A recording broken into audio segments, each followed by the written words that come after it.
You meet someone, something in your chest tightens, your palms get warm, your mind starts building a story about them before they've said a single interesting thing. This isn't romance, not yet. It's chemistry, and it's older than romance itself. Here's the strange part. The person your body is reacting to might be completely wrong for you, unavailable, inconsistent, sometimes even unkind, and yet something in you leans closer instead of walking away. Why would evolution build a system this easy to fool? The answer isn't about bad luck. It's about a system built for a different world, running inside a body that hasn't caught up. Start with the chemicals. When attraction hits, your brain floods with dopamine, the same molecule tied to reward and craving. Anthropologist Helen Fisher spent decades scanning the brains of people newly in love and found something remarkable. The reward circuits lighting up looked almost identical to the circuits activated during drug cravings. Not similar, almost identical. That's not a metaphor. Falling for someone can function, neurologically, like a mild addiction. And addiction has a cruel feature. The unpredictable reward is the strongest one. A slot machine that pays out every single time gets boring fast. A slot machine that pays out sometimes, unpredictably, keeps you pulling the lever for hours. Your dopamine system evolved to respond the same way.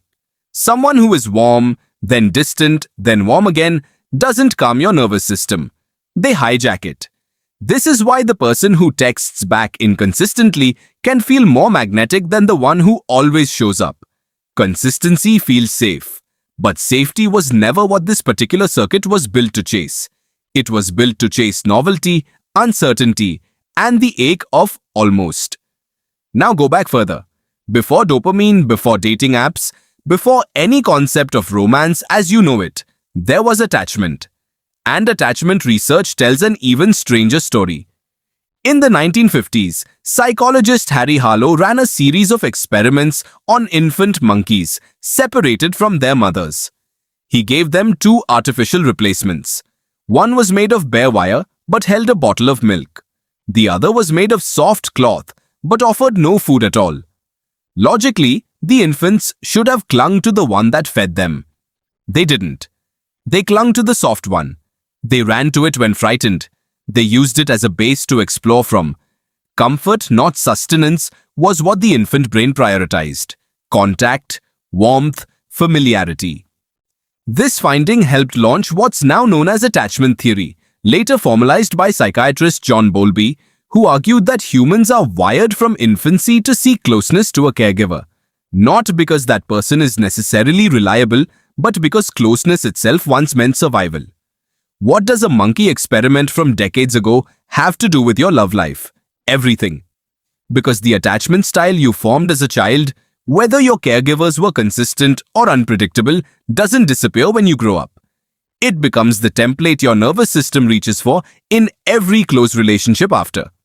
Psychologists Cindy Hazan and Philip Shaver tested this directly in the late 1980s. They found that adults tend to fall into recognizable attachment patterns in romantic relationships, patterns that mirror almost exactly the patterns infants show toward caregivers. Some adults feel secure and trust easily. Others feel anxious, constantly needing reassurance. Others avoid closeness altogether, uncomfortable the moment things get too intimate. Here's the twist nobody warns you about. People with anxious attachment are often drawn again and again to people with avoidant attachment. The one who chases ends up chasing the one who pulls away. It sounds like the opposite of what you'd want. But your nervous system isn't chasing what makes you happy. It's chasing what feels familiar. And familiar, to a brain shaped by inconsistency, can feel a lot like home. Think about that for a second. Home isn't always where you were safest. Sometimes home is just where you learn the rules of love first. This is where the ancient and the modern collide. For most of human history, closeness to even one dependable adult meant survival. Infants who couldn't attach to a caregiver, in an evolutionary sense, simply didn't make it. So the drive to bond isn't a personality trait.